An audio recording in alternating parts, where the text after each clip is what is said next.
Белорус мектебинде дәресләр бүген терлекчеләр өчен парта ортына утыручылар арасында Фәния Ибатуллина да бар. Аның терлекчелектә эшләвенә 35 ел, белемне күтәрү зыянга түгелде ул.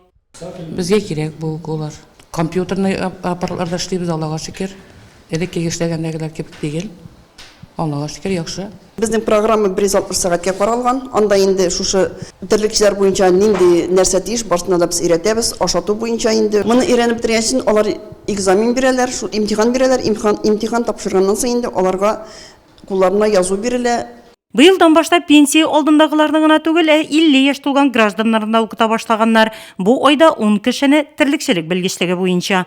В 2020 году планируется. 2020 елда әлеге категория гражданнарны без ЭВМ, машина белән сау операторларына, пешекче, кадрлар буенча белгеч, электромонтер, 1С программасы белән эшләүче хисапчы, слесарь-сантехника белгечлеге буенча укытачакбыз.